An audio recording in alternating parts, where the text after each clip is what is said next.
It's time for America's most unique motorsports show, Mostly Motorsports with Scott Traylor, brought to you by Lucas Oil Products. It works. Good afternoon, everyone. Welcome to Mostly Motorsports. I'm Scott Traylor. Kirk Elliott producing the show today. And it's kind of a sad day today. Our old friend Dave Tyson. There's rumors floating around that Dave was on our show here a couple weeks ago, episode 220, I think it was. And was such a great guy. Dave had a stroke here recently in the last couple days. And there's rumors flying around that Dave has passed away, but we haven't confirmed that yet, to be honest with you. So we're waiting to hear confirmation about Dave Tyson passing away, and we haven't got confirmation from that yet. So today is a sad day. As you know, Dave was sitting right here in Kirk's chair just a couple weeks ago, and we had him on the show. And Dave is a really, really great racing historian when it comes to the Kansas City racing scene. He knows just about anything about the local area and all the drivers that raced around this area in Kansas City. He's a great ambassador to motorsports, and it's kind of a sad day. Again, we haven't got confirmation, but there's a lot of fodder on his Facebook page that says that he has passed away, and again, we haven't got confirmation on that or not. But I think today, Kirk, Dave was such a great guy, wasn't he? Oh, he was just a tremendous guy and a wealth of information about racing in the Kansas City area. Great friend.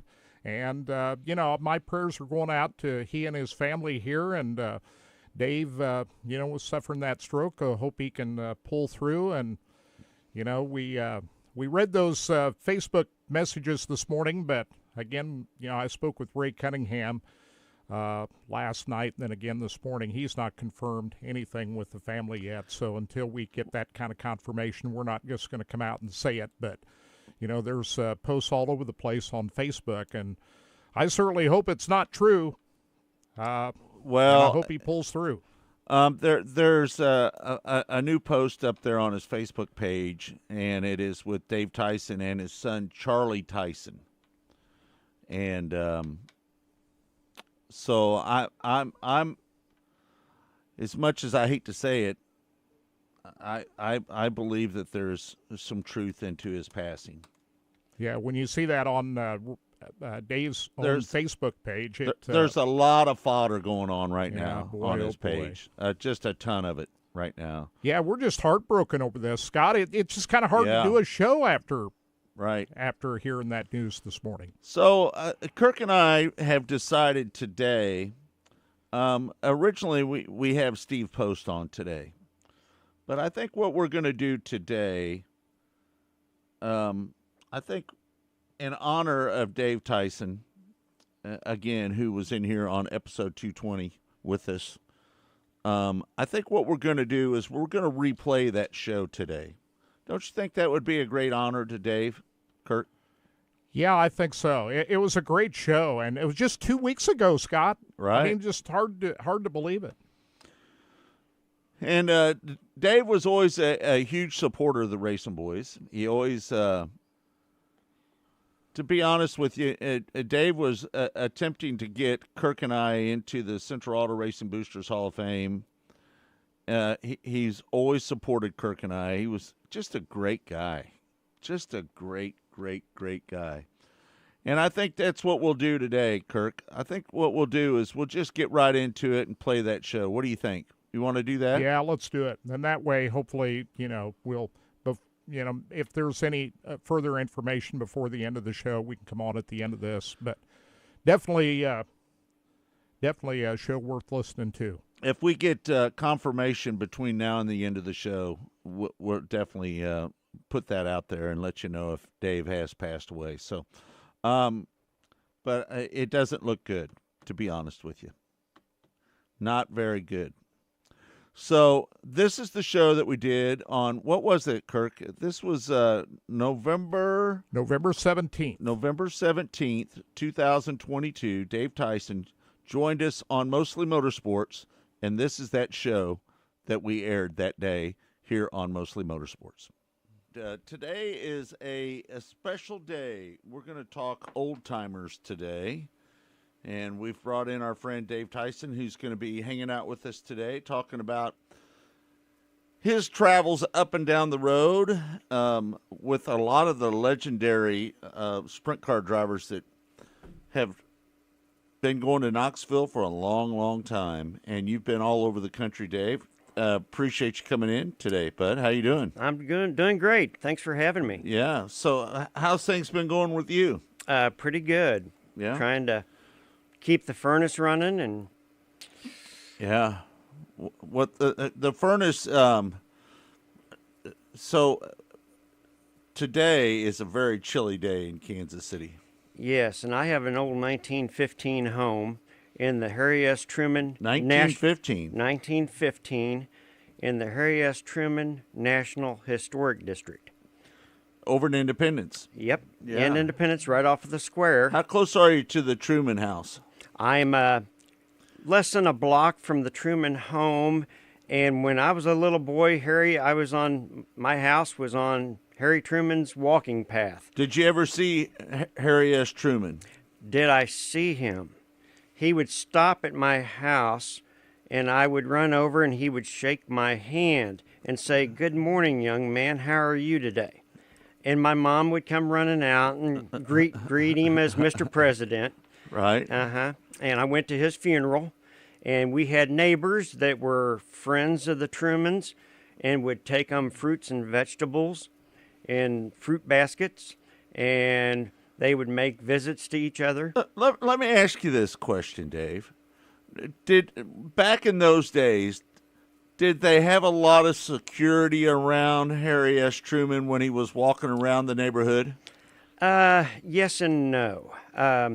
More so for Bess Truman, especially after Harry passed. But Harry did not like it. And he had an old buddy of his who was his walking buddy, and they did some little drinking together and things like that, played cards. Yeah. And he had a security background, and he preferred him helping him out. And usually the Secret Service would be tailing, maybe a block away in a vehicle or something. But right. a lot of times, if he saw him, he didn't like it. Right. And nobody ever bothered Harry. And a lot of times he was just by himself. But he lived in the Truman House, though. He lived in the Truman home, yes, right up until his passing. Oh, wow. And they had a Secret Service house behind the Truman home and across the street from the Truman home. What year did Harry pass away? I believe it was 1972, 72 or 74, right in there. It's about the time Olympic Stadium shut down. 74, wasn't it? 74 was when Olympic Stadium shut down, yes. All right, so let's start talking about the history of racing here in Kansas City, because as we know, and this is going to be a little driven about Kansas City today, because just tell us about the history of Kansas City and the drivers and the people and some of the better known drivers that came out of the Kansas City area. Well, you had the main tracks of... Was the Weld family the... Oh, yeah. They were probably the predominant racing family in Kansas City. How well did you know the Weld family? Very well. Yeah. Most of the time I was a, youth, but I did grow up with Jerry Weld's daughters. Butch. They called him Butch, right? Yeah. Yes. Yeah. And, in fact, His widow still lives over near my mom, and I drive by the Weld home virtually every day. And Amy, I understand, is still living back in with her mom.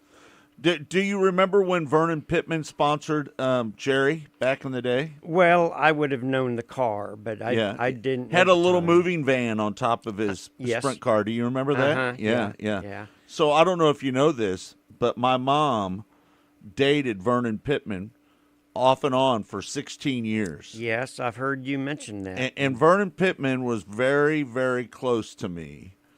In fact, I lived with Vernon Pittman back in the day, in the late 70s. I lived with him, and I moved a lot of furniture for Vernon back in the day. Yeah. So, would you call the Weld family the? Would you call them the royal family of racing here in Kansas City? Would you say that? Yeah, I would have to say so. Yeah, yeah. Tell me a little bit about Pappy. Pappy was very nice. Both of him and his wife were very friendly. Pappy was quite serious, working on the race car and being around that. But after the racing was over, he was very friendly. Not so friendly during the races, though. Oh, he was very serious. Yeah, He wanted to win. yeah. And he worked hard. And sometimes he had really good drivers, and sometimes, he had, more average drivers, especially later in his lifetime. Do you remember J.L. Cooper driving some of Pappy's cars back in the day? He, if I remember right, J.L. Cooper drove kind of their lesser cars, didn't he? Yes. Yeah. He Super duper. He didn't get the top-notch rides. No. No. Super duper J.L. Cooper. J.L. Cooper, just so you know, in 92 and 93, when A.J. Cooper decided to run ASA, if you remember that, Yes. back in those days, I traveled with them. Me, Bill Crane, Jerry Cooper, J.L. Cooper, and we all traveled around and went to a lot of the ASA races back in the day. I started out as a tire changer, and then I ended up spotting for AJ over a period of time there towards the end of it. But J.L. Cooper, he's a good man, and he wasn't one to mess with, though. Now you didn't want to get in a scrap with J.L. Cooper because he was a sheriff, if you remember right. Well, I seem to recall that now. J.L. did run up at Knoxville some too, and J.L. had some successes. Yeah. Now you know the story on the nicknames, don't you? Tell me.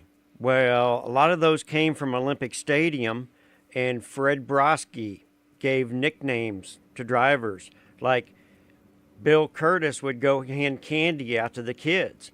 Well, suddenly he became Candyman Curtis.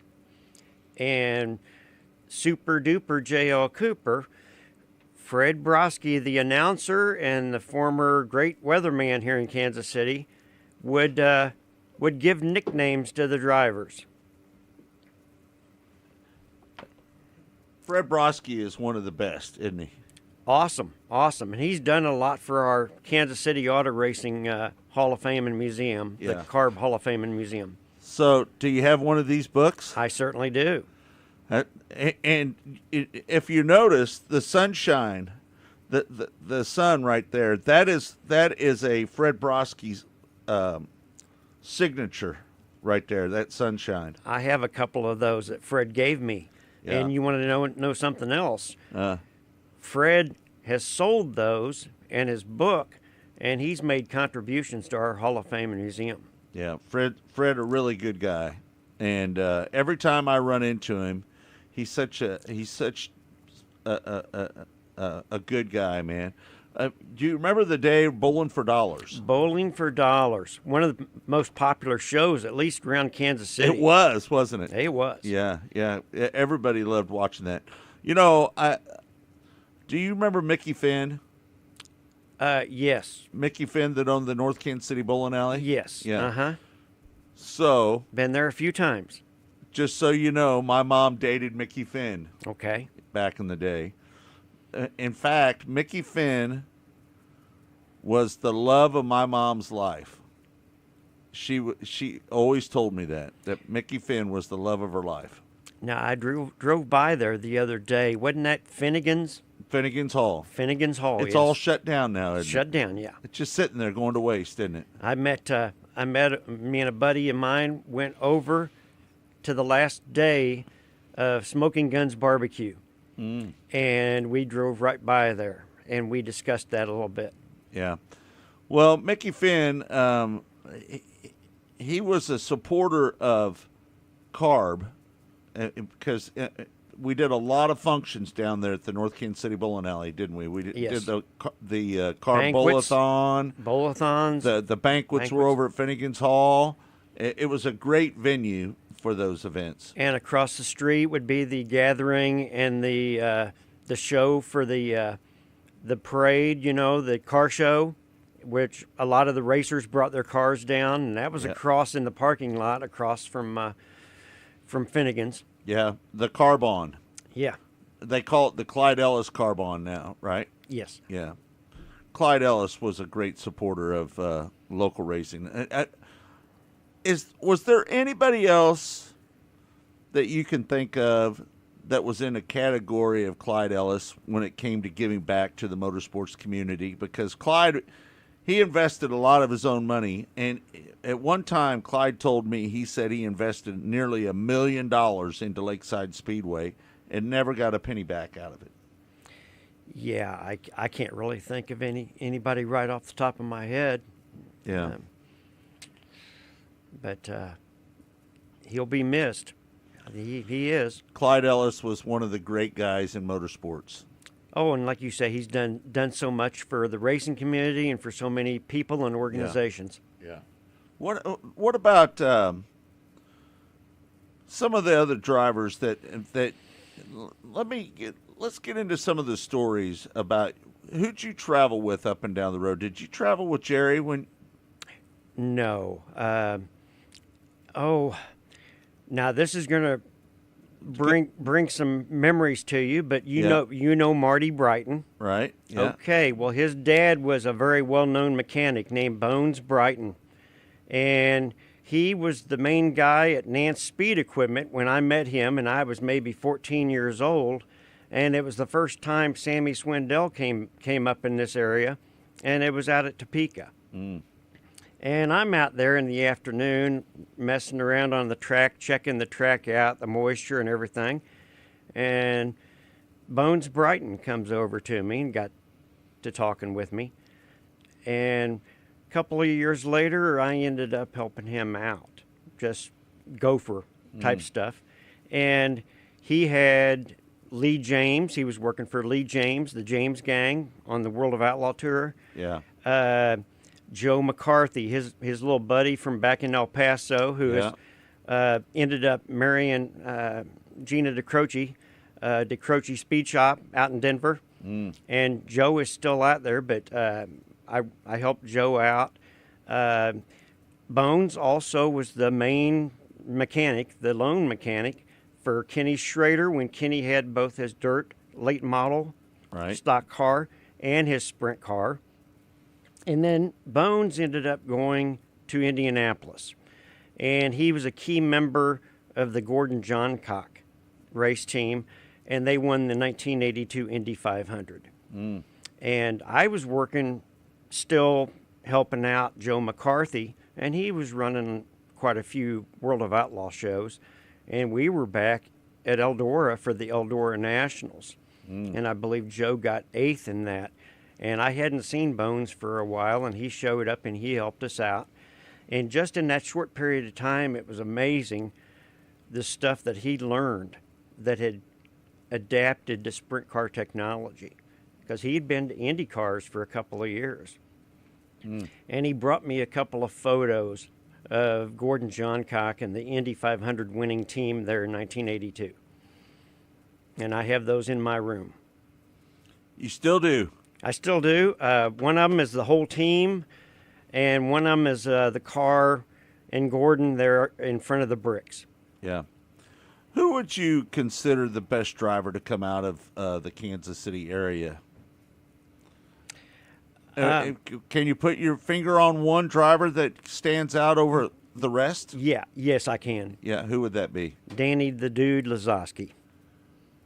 So the dude is the best. It's if you look at his stats, and I've got a database. A gentleman up in Iowa has tracked everything he's ever done. Danny has done. Right. And I have that database.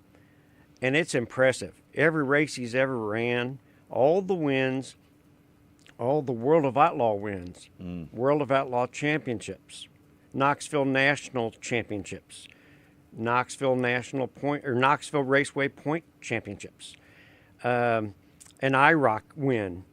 Right. Yeah, he definitely won an IROC race. Yeah. Now you can put some drivers up there. Kenny Weld was as good as he was great. Right. And that was my dad's favorite driver. Him and Judd Larson. Yeah. You got to keep Judd Larson in there too.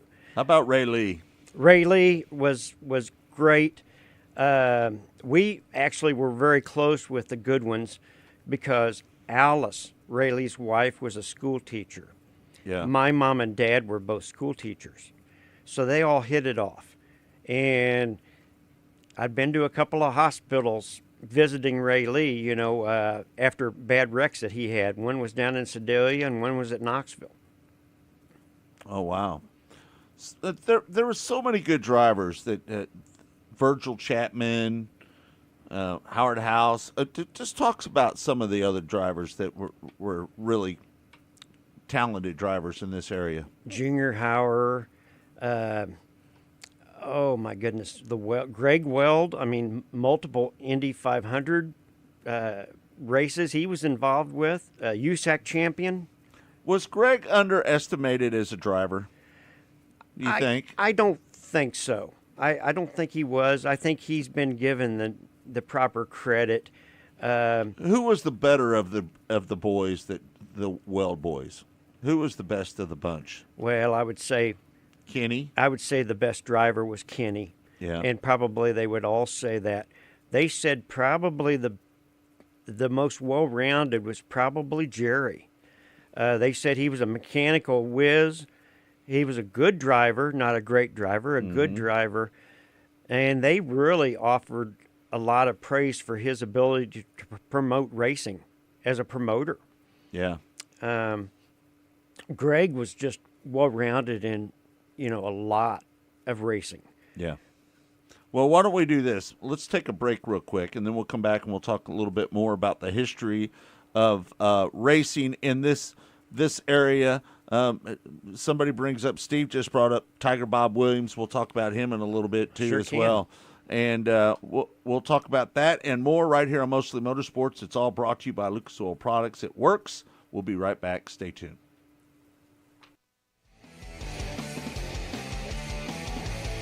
You're listening to Mostly Motorsports with Scott Traylor. There is less than 1/100th of an inch of motor oil protecting your car's engine.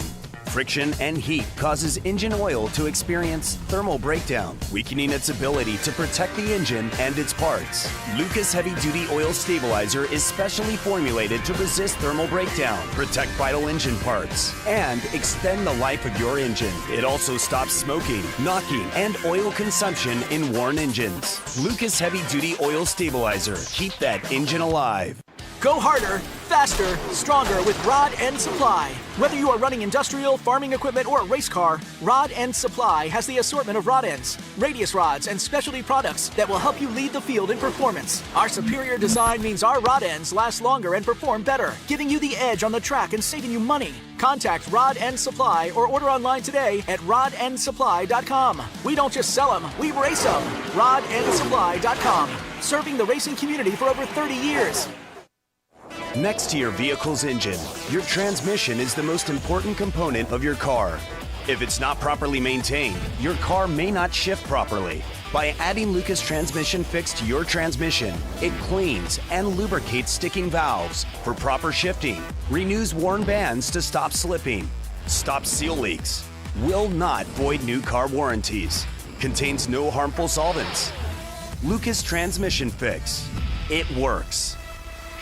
Sure, especially sportswear in-house. We do all of the screen printing, all the embroidery. We do some vinyl. The other add specialty items like your pens, magnets, notepads, calendars. You can actually buy that, build your business to make it larger.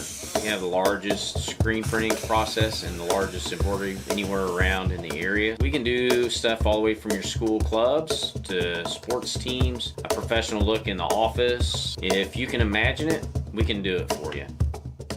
Missouri's must-play getaway, Osage National Golf Resort. 3 9-hole courses to choose from at the Lake of the Ozarks in the Osage River Valley. Stay and play packages in our first-class condos. A beautiful clubhouse complete with pro shop and exercise facilities. A large pool for relaxation and families. The Eagle View Sports Bar and Grill. Great wedding facilities. Go online and make your tee time today. One of the main reasons for poor vehicle performance is a dirty fuel system. It can cause decreased fuel economy and actually do harm to your engine over time. By adding Lucas Fuel Treatment to your vehicle, it cleans and lubricates the entire fuel system. Pump, carburetors, fuel injectors, and valves as you drive. It also improves your vehicle's performance. It's a non-solvent product designed to protect both gasoline and diesel engines. Lucas Fuel Treatment. It works. Race fans, the National Sprint Car Hall of Fame and Museum is open 7 days a week, year-round, for you to come in and check out all of the wonderful race cars on display in the museum. And our online store at sprintcarstuff.com is open 24 hours a day for you to check out everything that we have in stock for sprint car fans. Whether it's for a birthday, anniversary, or Christmas, sprintcarstuff.com has it all. That's at the National Sprint Car Hall of Fame and Museum in Knoxville. At Lucas Oil, we take pride in creating problem-solving products to make your car care easier. We protect your vehicle and make it run longer so you can focus on the things that matter most. Whether it's commuting to work, visiting a loved one, taking the kids where they need to go, going to the big game, or anywhere life takes you, Lucas Oil is committed to getting you there for all of life's important moments. Lucas Oil, it works. You're listening to Mostly Motorsports with Scott Traylor. Welcome back. It's Mostly Motorsports. Going down a little bit of memory lane today here on Mostly Motorsports. We've got Dave Tyson in here. Dave, you've worked up at the National Sprint Car Hall of Fame and Museum, and you know about the Corvette they're going to be giving away, the 2023 Z06 Corvette with the Z07 package on it.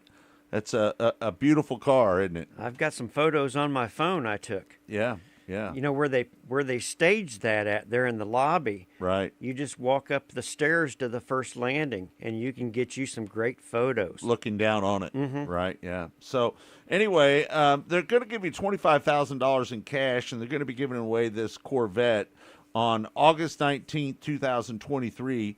This Corvette has all the whistles and bells. This is really a race car on the street, folks. It's got 760 horsepower. It's a 5.5 LT6 V8 engine. It goes from 0 to 60 in 2.6 seconds, and it's got an 8-speed automatic in it. It's got the larger tires on it. It's got the big brakes on it. It's got the aero package on it. Again, this is the Z07 performance package. And again, they're going to give you $25,000 on top of it to help pay for the taxes of this car. It's a beautiful car, folks. And if you'd like to register to have a chance to win this car, you can do it at winaz06corvette.com. That's winaz06corvette.com. And don't forget the sprint car, the 410 sprint car that they're going to be giving away is just about here. They're going to be giving that away on Friday, December 16th. That's this year, folks. And, again, they're going to give you $25,000 on top of the car to help pay for the taxes as well. You can register to win this great, complete, race-ready 410 sprint car at sprintcarraffle.com. That's sprintcarraffle.com. If you're not comfortable giving your information on a computer, which I know a lot of people are not, you could always give them a call at 641-842-6176. That's 641-842-6176 to have a chance to win this complete, race-ready 410 sprint car, and they're going to be giving that away again on Friday, December 16th this year. So let's start off talking about Tiger Bob Williams. Well, I've got an old friend of mine, and may very well be listening right now, Sam Helmuth. Sam lives across the street from Tiger Bob.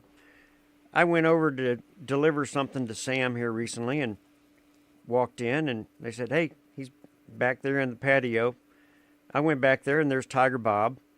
And we proceeded to sit there and watch racing from Williams Grove and a USAC race from somewhere, Indiana, I believe, Kokomo. And Tiger Bob is doing well.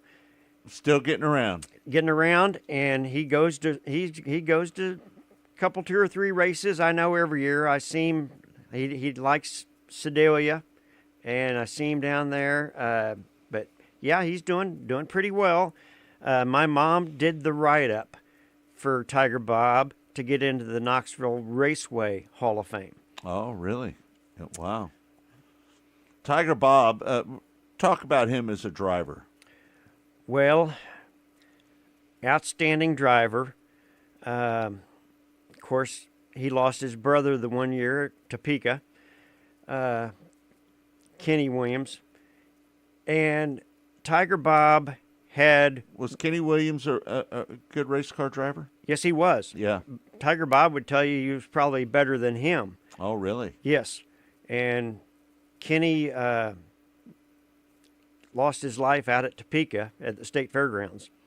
And it was around the same time period that the late Jack Belk was killed out there as well. May have been a year difference, but right in that time period. Tiger Bob came back and raced, and I believe won 2 different point championships that year. But he dedicated all that to his brother. Oh, he did. And he really looked up to his brother. And was his brother older? I believe he was. He was. Yeah, not too much, but yes.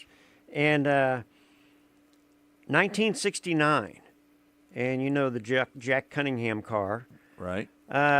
Probably one of the more successful years we've seen anybody around here race. And Tiger Bob would tell you that was his best year he's ever had. Can't remember, it was 33. He won lots of main events that year. I believe he won the Southwest Championships down in Amarillo. He came close to winning the Knoxville Nationals. You ever been to the racetrack in Amarillo? I've been to Amarillo, but not the racetrack. But I can tell you that I've got friends that have raced there and have got many stories about Amarillo. Well, let me tell you a story about Amarillo one time. We were selling T-shirts there, and we were selling just a boatload of T-shirts before the races even started, before hot laps even. We sold a gob of T-shirts, and then all of a sudden a storm rolled in, and it was a vicious storm, like tornado-type weather. And there was rumors that tornadoes were off a little ways away from Amarillo. And all we could do is just keep selling T-shirts, keep selling T-shirts, selling T-shirts. And then all of a sudden, the storm set in on us, and we had to shut up the T-shirt trailer. And let me tell you something. There was a barrel that blew across the infield and hit our truck and put a big old dent in our truck that night. And then we went up to the truck stop, and the wind was blowing so hard, it was straight line winds, and the hail was blowing through, you know, where you go underneath a canopy where you put your gas in. Yes. The wind was blowing straight through like none other. It was a horrible night. Well, do you know, in fact, he lives right here in Gladstone. Do you know J.D. Cormack? Yep. Well, J.D.'s on our board for the Carb Hall of Fame and Museum. Right. Yep. J.D. grew up down there. And as a boy, they would dig pits, and the tumbleweeds were so bad they didn't want them piling up on homes and then having a fire, maybe a lightning strike or something. Oh yeah. And they would dig these big pits, and Wow. he would get paid for putting tumbleweeds in there, and they would burn them. It was such a hazard. Sam's listening, by the way, just so you know. Oh, hello, Sam. He put 46 on there. 46, okay, Tiger Bob, the wins. I thought it was in the 40s. I couldn't remember. 33, 44, yeah. So, but that was, and Tiger Bob would tell you that was by far his most successful season. He won the I-70 Points Championship. He just won a lot of races. You know, when I-70 opened up, a lot of people don't remember that guys went out there and raced without roll cages, didn't they? Yeah, yeah. Just the thought of that, racing around that racetrack without a roll cage over your head, is just unbelievable to me. Well, and that started out as pavement back then, too. Yeah. And, of I course, was there on opening day in 1969 when it opened up. I was there, too. Yeah. Mm-hmm. You know, I don't know if you remember, but my dad supplied the pace cars back in those days to I-70 Speedway and Lakeside Speedway. Mm-hmm. My dad ran a Dodge dealership, and I've got pictures of the trophy, the pace cars that he would supply to the racetracks back in those days. And I was there when the USAC sprint cars were there, and it was just such a horrible, horrible night where you had cars flying out of the track, and the great Lee Koonsman was badly burned there. Yeah. He spent like a year recovering from the burns. Did you go to I-70 much when you were young? Yes. Yeah. Went there often. But back in the day, Terry Bivens, Dave Wall, Freddie Whistler, those guys racing around that racetrack, man, those were the good old days, weren't they? Oh, yeah. Yeah. Yeah. I mean, you know, and that's where you were able to get an appreciation for not just super modifieds or sprint cars, but all the classes and all the types of cars and series that would come into I-70. Mm-hmm. It was a nationally known track, and everybody talked about I-70. And well, if you wrecked your car there, it was probably totaled. Yeah, you know, I raced there for about 15 years, and I never had to replace a front stub on my car. Well, I was there one night with a World of Outlaw event and helping Lee James out. The James gang, white number 15, and a back marker. We were going between 3 and 4, Lee was, and a back marker spun right in front of him. He had nowhere to go. And at those kind of speeds, any kind of contact you make with a car, with the wall, you know, a sprint car, it's totaled. Yeah. And it just totaled that car. Were you there the night that a car went out and hit a bunch of cars out in the parking lot? Were you there that night? I was there. Yeah. Mm-hmm. Yeah, I think they hit a motorhome as well that night out there. Well, there'd been a number of cars go out of that track, but the worst was the USAC sprint car event there, where Lee Koonsman was badly burned. You had a number of guys that went out of the track that night. The speeds were just incredible, and one of those cars that went out in the backstretch landed right in front of our vehicle. You know, people are always blown away when I tell them this, that in 1984, Bobby Davis Jr. set the track record there. 1846, I think, was the speed that it went around there. And, you know, in later years, back in the 90s, in the late 90s, our two-barrel cars, we were running 1640s around there in a modified. And it's hard to believe that we were going 2 seconds faster than a sprint car on dirt around that place. Yeah, I mean, I saw I-70 transition from asphalt It wasn't a very good dirt track, was it? Well, it was so high banked and it was so fast. And most drivers It was rough, too. Yeah. Yeah. Could be. And most drivers didn't like it because it was, I guess the one thing they would tell you that it was kind of a trip was the speed. Mm-hmm. But otherwise, they didn't like it because if you did the slightest thing, you could easily total your car. Right. And it was hard on engines. That track was hard on engines. Yeah. And some events would come there before the Knoxville Nationals, and guys were afraid to lose an engine, lose one of their better engines. Yeah. Well, that place it just ate cars alive. I mean, have you ever known any other racetrack to eat more race cars than I-70 Speedway? No. Maybe a Winchester or a Salem, maybe those two tracks, because they're Eldora can be hard. Yeah. But no, I-70. You just really have to watch it back in the day because it was so fast, and just the slightest thing with another vehicle or with the wall, and you've got a big loss. Yeah, no doubt about it. So, did you traveled up and down the road with? Who'd you travel with? Oh, I didn't travel so much with teams. I was a professional engineering consultant, and I traveled all over the United States on my job. And in turn, when I had an opportunity, I would check out a new racetrack. Mm-hmm. And that's how I found Ascot Park in Gardena, California. Yeah. I was working a big project out there for 3 months in 1988, and I said, "Hey, I've got to go check this out." I've always heard about Ascot. What a great place! It was open 4 days a week. Yes. Yeah. And I went there on Saturday night for the CRA sprint cars on multiple occasions, and it was a track that was. I guess what amazed me was you look out there and see palm trees. You see so many people.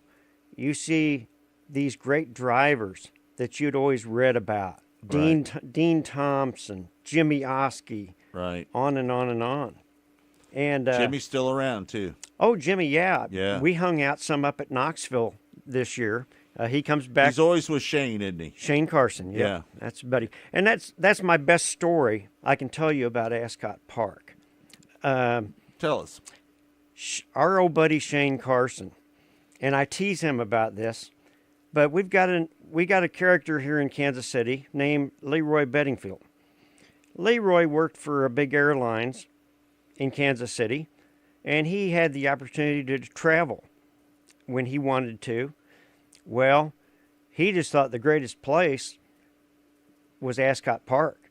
So he would fly out there for, if World of Outlaws were there or he wanted to watch a big CRA race, he would fly out there. Well, he'd always go down and talk to Shane Carson. So Shane just thought, oh, he's an LA guy. And Shane often drove the Agajanian 98. Well, then Shane would venture out. He'd see Leroy at Lakeside Speedway, and he'd see Leroy at Knoxville.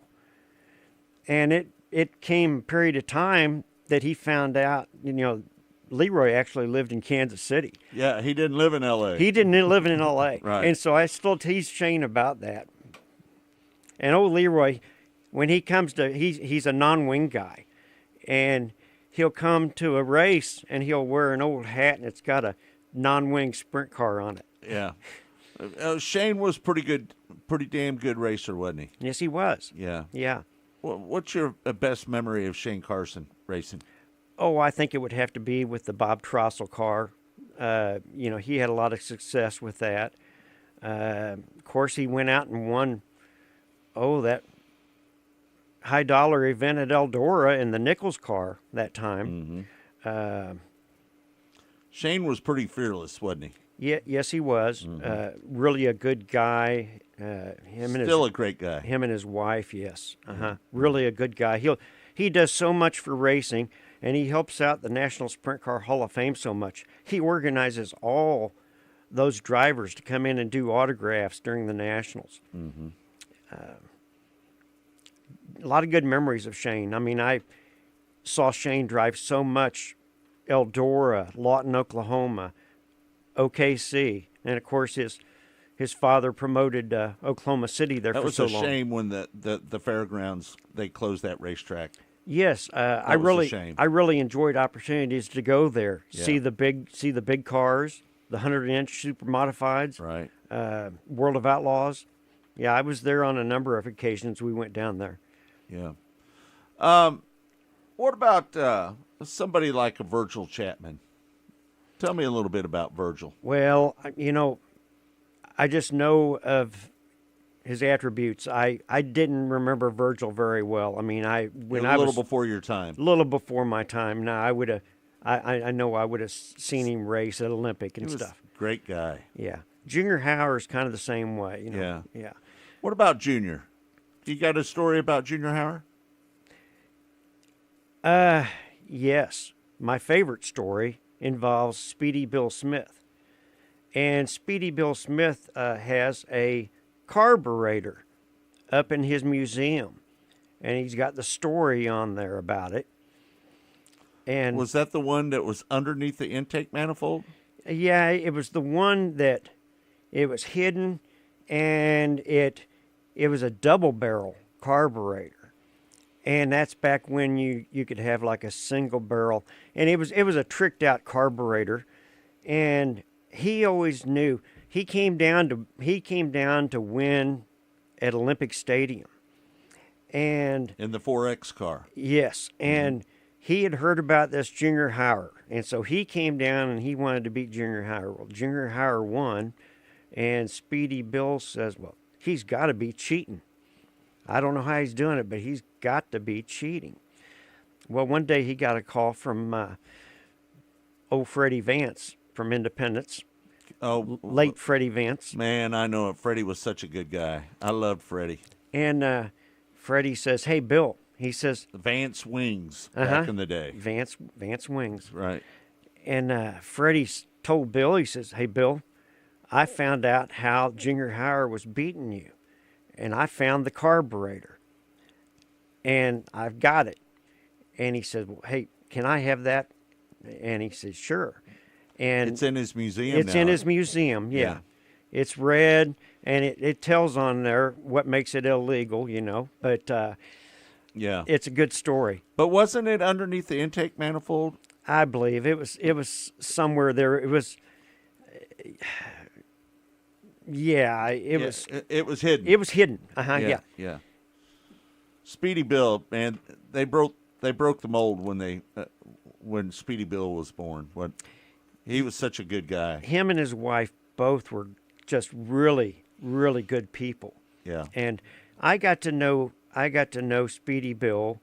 I got involved with the Big Car Racing Association, the BCRA, and that Hall of Fame is in the American Museum of Speed. And I was the Missouri representative for the BCRA. And so we would have an annual banquet up there, and we'd work with them. We'd do a tour of the museum, and we'd have our banquet on a Friday night. Yeah. And it was a great event, and I got to know the Smiths very well up there. How about your memories of Riverside Stadium? Well, listen, I grew up going to Riverside. Yeah, well, Riverside was the track for me. That's where I started racing in 1977, and there wasn't much of a rougher crowd than there was at Riverside Stadium, was there? No, there wasn't. That was about a rough a crowd as they ever came. Hey, the wives would fight in the stands. Oh, it was a rowdy crowd. We were there one time, Scott. We were there one time, and I don't want to mention names because I might get it wrong, but the driver that won the super modified race was down in Victory Lane getting his trophy, and I guess he may have had a little on the track deal with somebody. Yeah. And that guy's wife came down there and gave him the trophy, and I mean gave it to him. She took it from the trophy girl, and she gave it to the driver, and he didn't like. It didn't feel good where he got it. Yeah. No, well, all I could say is that back in the day, I remember many fights breaking out in the grandstands. People just, they were rooting for each other's drivers, and they'd have words, and Right. they'd get into a fight. And Riverside was unique because they let you bring the cooler in. The cooler, uh-huh. And that's where the problem started right there. Yeah, it was always a treat for me. Now, my mom and dad were a little more laid back and a little more, I guess, conservative in nature, and that was a rough joint for them. They were just two school teachers. Yeah, and it was too rough for them. It was a little rough. Yeah, we went over there for a good midget race, super Right. modified races. Now, what made it one of my favorite tracks was the figure 8 races. Everybody stayed for the figure 8 races at the end of the night, didn't they? Well, yeah, except my dad. He didn't care much My for 'em. dad didn't care much for him, and my mom would make him stay because she knew how much it meant, how much I loved it. Yeah, yeah. How about Gene Jennington?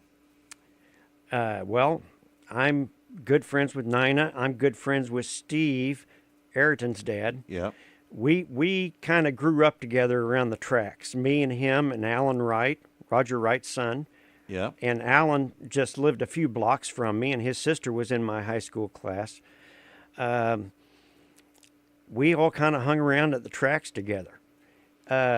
Gene was an outstanding welder, I'm told, very, very mechanical genius, and certainly one of the best midget drivers I've ever seen. You can put him up with the top ones, Stan Right. Fox, Kenny Schrader, whoever. You can put Rich him right at- Vogler. Rich Vogler. Yeah. Uh-huh. Yeah, no doubt about it. All right, we're going to take another break.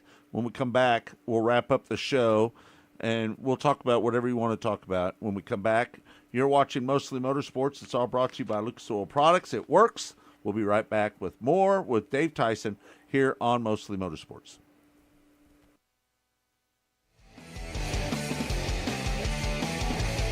You're listening to Mostly Motorsports with Scott Traylor. There is less than 1/100th of an inch of motor oil protecting your car's engine. Friction and heat causes engine oil to experience thermal breakdown, weakening its ability to protect the engine and its parts. Lucas Heavy Duty Oil Stabilizer is specially formulated to resist thermal breakdown, protect vital engine parts, and extend the life of your engine. It also stops smoking, knocking, and oil consumption in worn engines. Lucas Heavy Duty Oil Stabilizer. Keep that engine alive. Go harder, faster, stronger with Rod End Supply. Whether you are running industrial, farming equipment, or a race car, Rod End Supply has the assortment of rod ends, radius rods, and specialty products that will help you lead the field in performance. Our superior design means our rod ends last longer and perform better, giving you the edge on the track and saving you money. Contact Rod End Supply or order online today at rodendsupply.com. We don't just sell them, we race them. rodendsupply.com. Serving the racing community for over 30 years. Next to your vehicle's engine, your transmission is the most important component of your car. If it's not properly maintained, your car may not shift properly. By adding Lucas Transmission Fix to your transmission, it cleans and lubricates sticking valves for proper shifting, renews worn bands to stop slipping, stops seal leaks, will not void new car warranties, contains no harmful solvents. Lucas Transmission Fix. It works. Sure, especially sportswear in-house. We do all of the screen printing, all the embroidery. We do some vinyl. The other add specialty items like your pins, magnets, notepads, calendars. You can actually buy that, build your business to make it larger. We have the largest screen printing process and the largest embroidery anywhere around in the area. We can do stuff all the way from your school clubs to sports teams, a professional look in the office. If you can imagine it, we can do it for you. Missouri's must play getaway.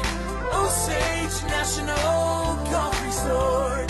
3 9-hole courses to choose from at the Lake of the Ozarks in the Osage River Valley. Stay and play packages in our first-class condos. A beautiful clubhouse complete with pro shop and exercise facilities. A large pool for relaxation and families. The Eagle View Sports Bar and Grill. Great wedding facilities. Go online and make your tee time today. One of the main reasons for poor vehicle performance is a dirty fuel system. It can cause decreased fuel economy and actually do harm to your engine over time. By adding Lucas Fuel Treatment to your vehicle, it cleans and lubricates the entire fuel system. Pump, carburetors, fuel injectors, and valves as you drive. It also improves your vehicle's performance. It's a non-solvent product designed to protect both gasoline and diesel engines. Lucas Fuel Treatment. It works. Race fans, the National Sprint Car Hall of Fame and Museum is open 7 days a week, year-round, for you to come in and check out all of the wonderful race cars on display in the museum. And our online store at sprintcarstuff.com is open 24 hours a day for you to check out everything that we have in stock for sprint car fans. Whether it's for a birthday, anniversary, or Christmas, sprintcarstuff.com has it all. That's at the National Sprint Car Hall of Fame and Museum in Knoxville. At Lucas Oil, we take pride in creating problem-solving products to make your car care easier. We protect your vehicle and make it run longer so you can focus on the things that matter most. Whether it's commuting to work, visiting a loved one, taking the kids where they need to go, going to the big game, or anywhere life takes you, Lucas Oil is committed to getting you there for all of life's important moments. Lucas Oil, it works. You're listening to Mostly Motorsports with Scott Traylor. Welcome back to Mostly Motorsports. I'm Scott Traylor. Dave Tyson joining us in the studio today. We're talking about the old timers. We just had a caller call in and ask about Carl Williams. What do you know about Carl? Carl Williams, the best of my knowledge, no relation to Tiger Bob Williams. Right. Carl Williams was right up there with the best racing drivers from Kansas City in history. Yeah. He drove in, well, he was a... What's some of his accomplishments? Multiple Indy 500 races he drove in. Became a very well-established IndyCar driver. Mm-hmm. Very outstanding USAC sprint car driver. And, he grew up right into Kansas City, Olympic Stadium, Lakeside, all the local tracks. Right. Went to Knoxville, but then he got pretty quickly got into USAC, and earned himself a very, very well-known reputation. One of the guys that doesn't get a lot of recognition that was from this area, Boo Boo Badami. Yes. He was, wasn't he a 4-time USAC midget champion? I think he was. Oh, I don't know. Was it even USAC back then? It might not have been USAC. I think that's then. Maybe he was a little before USAC. Yeah. He raced in the 40s, didn't he? Yes. Yeah. And he was one of the ones I believe I mentioned, W.W. Cockeyed Brown, who was a great engineer, who was early in his days was a driver in Kansas City, but then became a well-known car owner. And I got to be familiar with him this summer in that I was contacted out of the blue by a Dr. John Bakke in Texas, who's a historian and used to live in Kansas City. And he's writing a book on W.W. Cockeyed Brown. Oh, wow. But when Cockeyed Brown, and he was all over Olympic and all, he was a national driver too, and right. he had national races. His drivers ran, but I believe Boo Boo drove for Cockeyed Brown. A number of very well-known Hall of Fame level drivers drove for Cockeyed Brown. How about that? Well, let's talk a little bit about the Central Auto Racing Boosters Hall of Fame. A lot of great inductees in the early years. Back in the day, I was a part of the voting committee on that panel, and those were some of my favorite years. It was a lot of fun bringing in some of the old timers and getting them into the Hall of Fame. Yes, and I believe the first year we took in 15 inductees, and we have two levels. We have just a regular class. We also have a pioneer class, and every 5 years we induct 4 pioneers in. and the Pioneer class is 1952 and before.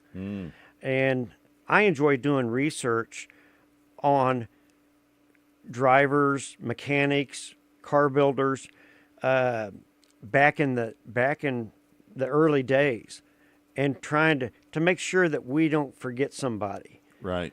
And I discovered somebody here in research, and I'm going to work on bringing him up to the National Sprint Car Hall of Fame. But it was an old driver named Frank Elliott.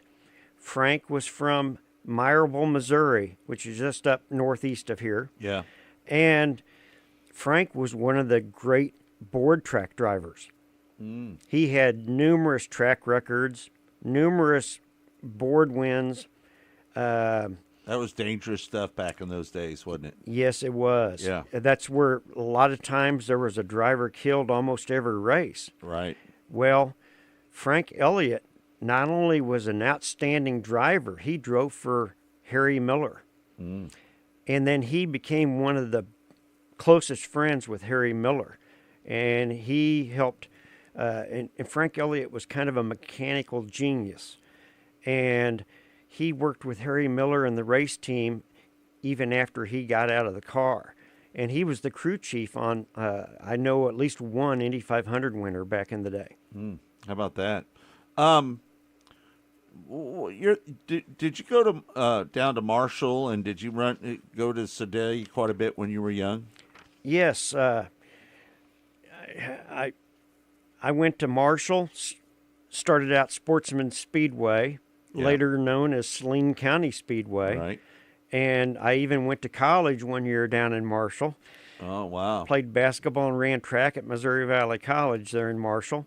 Wow. That track closed in like 1982 or 84.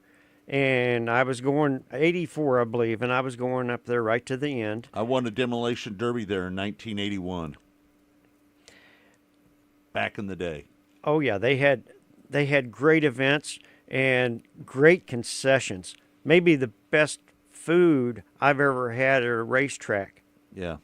Man, it's kind of sad just to see the old Sedalia racetrack just sit there and go to waste, isn't it?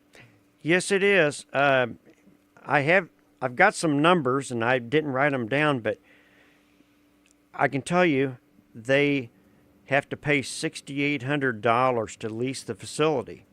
And then they have to pay $1,500, $1,500 for track maintenance.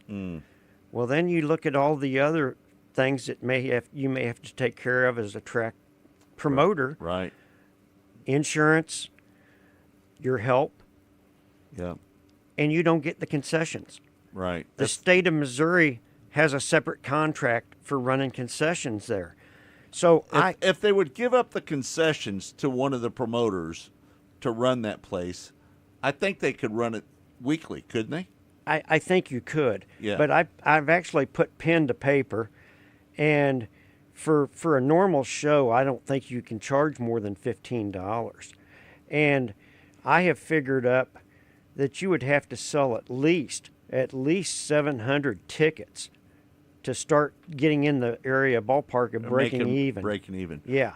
But, you know, the downfall to Sedalia, in my eyes, was when Central Missouri Speedway came in and L.A. Raceway. L.A. Raceway, yeah. And they started racing down there. That kind of took away from Sedalia. Yeah. Would you agree with me on that? Yeah, I would. Yeah, yeah. But, yeah, they ran, and our friend Bob Baker promoted there. He did it better than anybody. I would say so. Yeah. Yeah. Bob is so good at whatever he does. Now, it brings up the old issue of fair boards. At one time, Knoxville had a real problem with the fair board. Yeah. And they still do sometimes. Sometimes, but you know what? Not as often. They have really got it in their head, and they've got it into the head of the townspeople that town is kind of make it or break it on the racing. Yeah. And all the money it brings in. I like their new hire with Jason Reed. I do too. Yeah. He's a Knoxville guy. He's a real Knoxville guy. Yeah. And he grew up there. He's got a farming background. A lot of people know him. a lot of people like him. He's got a relationship with all the fair board members as well, because he's been around forever. Right. So I think that was a good hire. Since he was a kid, they're showing, you know, his. He started out as a volunteer. Yeah. When he was 14 years old. Yeah. And everything I hear, I have a lot of people I know connected with Knoxville, and I hear nothing but good things. And they said it'll be successful unless he just falls on his face somehow. That they don't project seeing that. He's got a good reputation over at 3M. He works at 3M as well. Yeah, no doubt. And he's a leader over there as well. He's in charge of over 60 people. Yes. At his job. So he's a natural leader, and I think that's going to be good for him up there at the National Sprint Car Hall of Fame and Museum.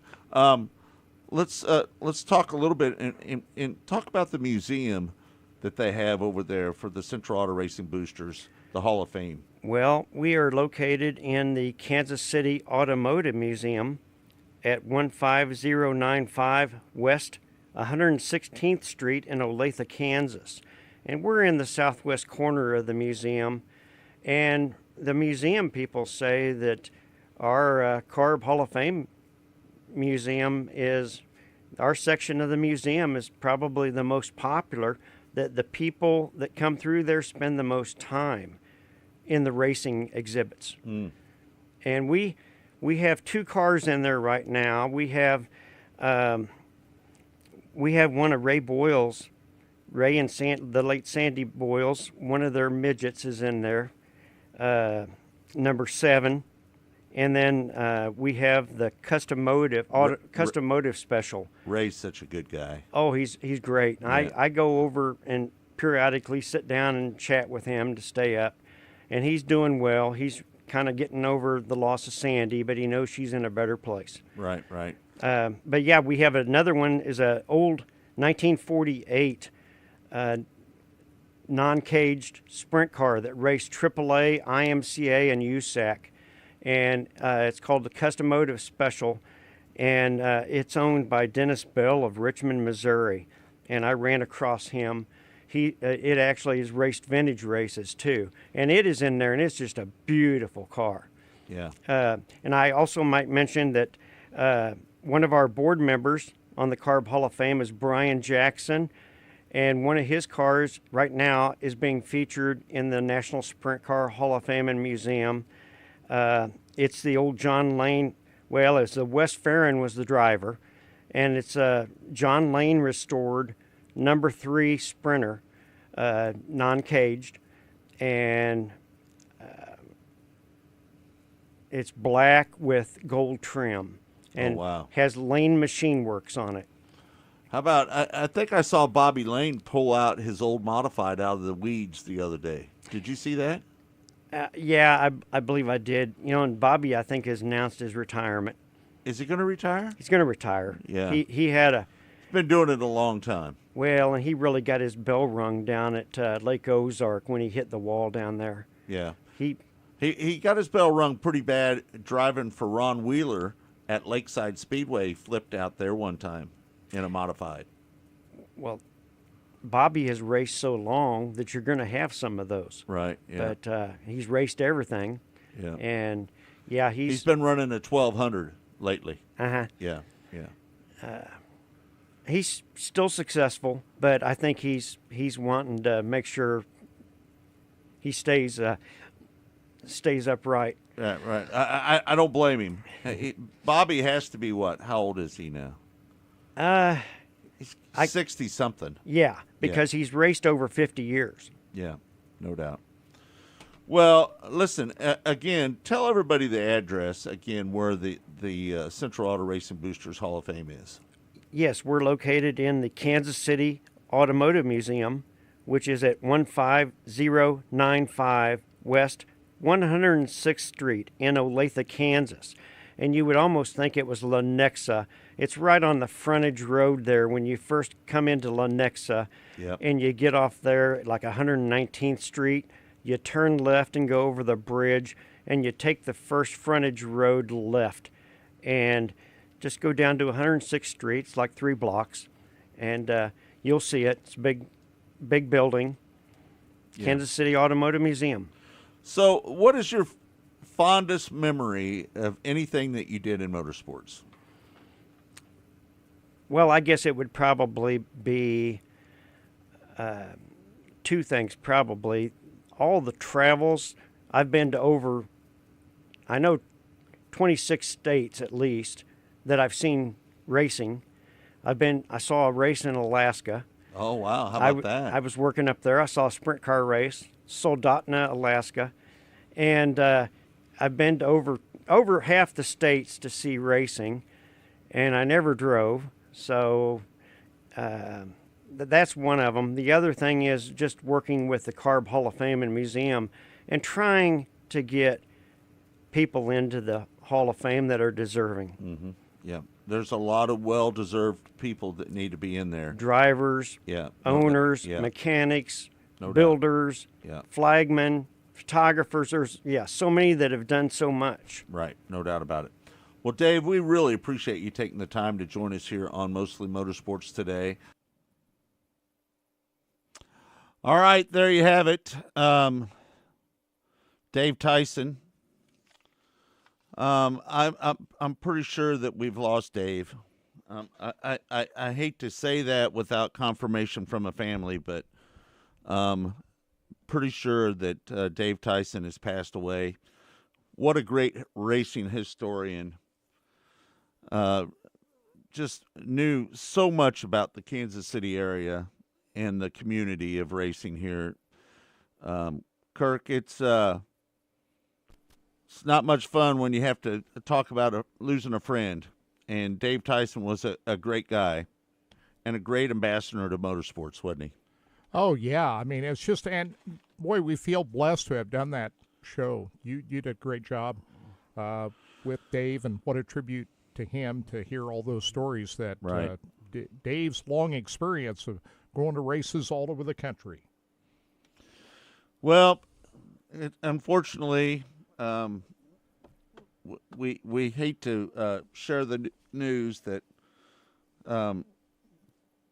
again, we haven't got confirmation from the family, but I think there's enough people posting up about Dave Tyson's passing to believe that he has passed away. So we're just going to wrap up the show with saying that our thoughts and prayers with Dave's family, his son, great people, and great ambassadors to motorsports. Kirk, do you want to add anything to it at all? No, I think that's in the days to come. We'll recall more stories about Dave, and you got to say that he's going to be a member of the Carb Hall of Fame. Oh, there's no question he will be. Yeah. And maybe we can get Ray on one day. Yeah. To talk about Dave. I know this has got to be really tough on Ray right now. So.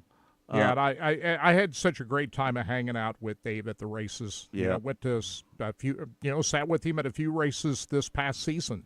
Right. And just a great guy and a friend of many. He was just such a easy guy to get to know, very approachable, right. And he had many, many friends out there. And my prayers are with the family right now. Yeah, no doubt about it. All right, we're gonna shut it down again. The passing of Dave Tyson, we're sad to say that we believe it's true that he has passed away. He was such a great guy, such a great ambassador to motorsports here in the Kansas City area. We're going to miss him, and we hope that you enjoyed watching that interview that we did on November 17th with Dave. He sat in the studio with us here talking about the old times around Kansas City area. So thanks again for tuning in. It's all been brought to you by Lucas Oil Products. It works. For Kirk Elliott, I'm Scott Traylor. We'll see you tomorrow. Steve Post is going to join us tomorrow on Mostly Motorsports. We'll see you then.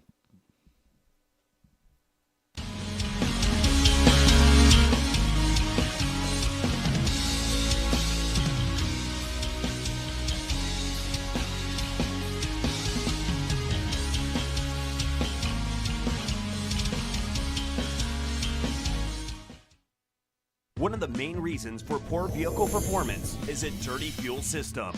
It can cause decreased fuel economy and actually do harm to your engine over time. By adding Lucas Fuel Treatment to your vehicle, it cleans and lubricates the entire fuel system, pump, carburetors, fuel injectors, and valves as you drive.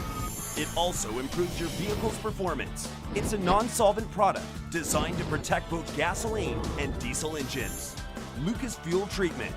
It works. Go harder, faster, stronger with Rod End Supply. Whether you are running industrial, farming equipment, or a race car, Rod End Supply has the assortment of rod ends, radius rods, and specialty products that will help you lead the field in performance. Our superior design means our rod ends last longer and perform better, giving you the edge on the track and saving you money. Contact Rod End Supply or order online today at rodendsupply.com. We don't just sell them, we race them. rodendsupply.com. Serving the racing community for over 30 years. Race fans, the National Sprint Car Hall of Fame and Museum is open 7 days a week, year-round, for you to come in and check out all of the wonderful race cars on display in the museum, and our online store at sprintcarstuff.com is open 24 hours a day for you to check out everything that we have in stock for sprint car fans. Whether it's for a birthday, anniversary, or Christmas, sprintcarstuff.com has it all. That's at the National Sprint Car Hall of Fame and Museum in Knoxville. At Lucas Oil, we take pride in creating problem-solving products to make your car care easier. We protect your vehicle and make it run longer so you can focus on the things that matter most. Whether it's commuting to work, visiting a loved one, taking the kids where they need to go, going to the big game, or anywhere life takes you, Lucas Oil is committed to getting you there for all of life's important moments. Lucas Oil, it works.